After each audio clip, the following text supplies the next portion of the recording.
Dedication and perseverance are two qualities that many OSU graduates exude. But for David H. Batchelder, these qualities have proven to be a winning combination for a lifetime of success.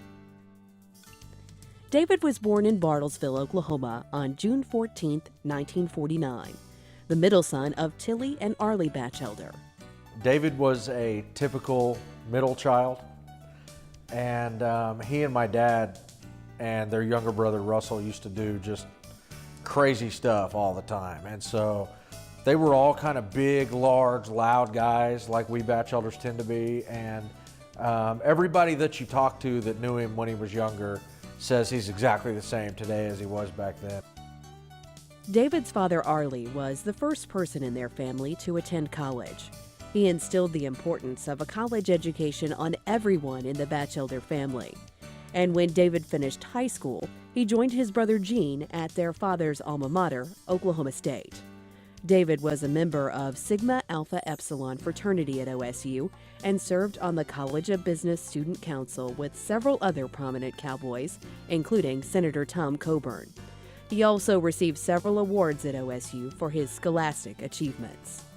I think what happened during that point in your life is that's where you kind of establish your work ethic. And because of his experiences here at OSU, I think it's taught him, how to work hard and succeed in his career. David graduated in 1971 with a bachelor's degree in accounting and began his career at Deloitte & Touche as an audit manager and CPA. 5 years later, he signed on with Mesa Petroleum, where he met his future business partner, Ralph Whitworth. His reputation had preceded him. He was known to have a machine gun mind and really a straight shooter, but also kind of a tough guy he could be if he needed to be. David spent 10 years at Mesa, serving as a right-hand man to another well-known OSU graduate, T. Boone Pickens. In 1986, he was named Mesa's president and chief operating officer. David spent, many years working at Mesa with Boone. It was, late 30s, early 40s through his mid 40s that David broke out on his own, and with a couple of other OSU alumni, started what has become an incredibly successful investment firm.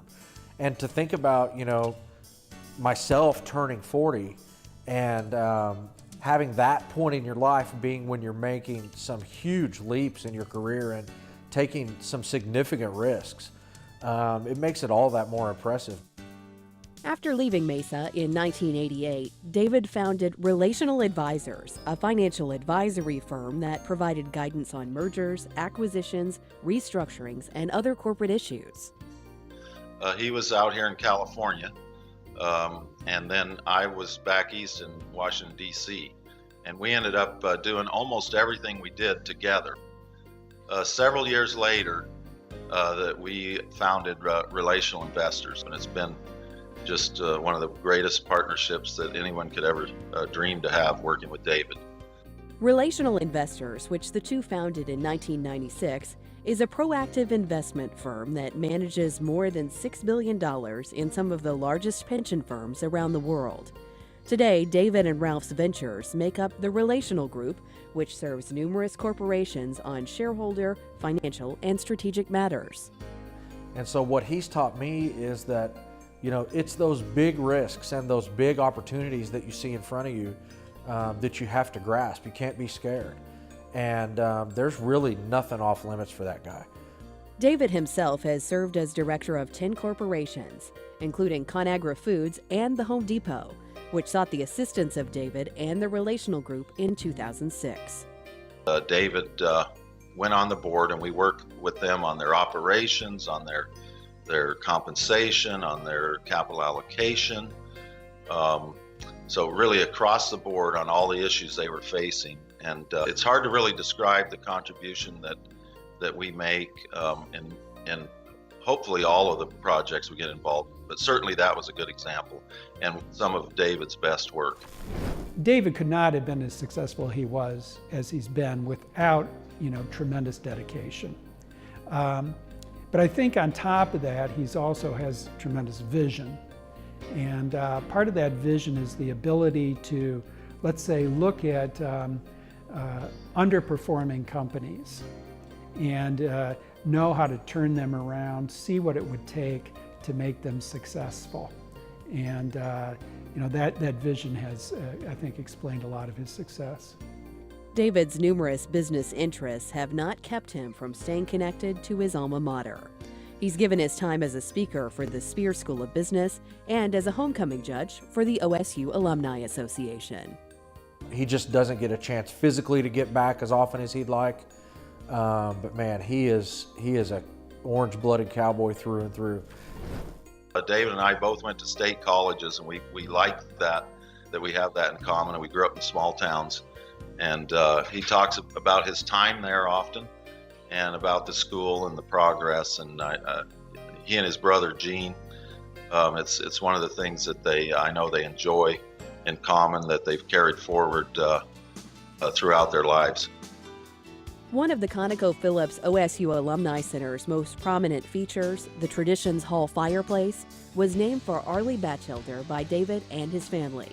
He also endowed the David H. Batchelder President's Distinguished Scholarship at OSU. I would say that in terms of David's impact on the students here at OSU, he's been a tremendous role model. So he's a very straightforward, very clear thinker, looks at things fairly simply. They're, not black and white, but there's not a lot of gray. And I think it's just that breadth of experience that he's had that really differentiates him. David resides in San Diego with his wife Sylvia on a sprawling ranch complete with an Olympic-sized swimming pool and go-kart track for his 3 grandchildren whom he adores. He's an avid hunter and also enjoys horse racing and skiing. For his family and his colleagues, it's not the many risks David's taken as a businessman that set him apart. It's his generosity and commitment to the things he loves that qualifies him for induction into the OSU Alumni Hall of Fame. If there's one word I would use to describe David, I would say genuine. David is the real McCoy. Just like that very first day when I interviewed with him, what you see is what you get. One, phrase to describe him is that you can take David out of Oklahoma, but you can't take Oklahoma out of David. I think that being inducted into the Alumni Hall of Fame for David will be really affirmation of the values and the upbringing that helped him achieve that success. And so I think what sets him apart is his dedication to staying in touch with Oklahoma State, and his dedication in staying in touch with family, and his dedication to his business, to his personal family and the extended family. I mean, his dedication is as strong as I've seen in anybody, and certainly amongst the strongest in our family. A dedicated cowboy, David H. Batchelder, 2013 Oklahoma State University Alumni Hall of Fame.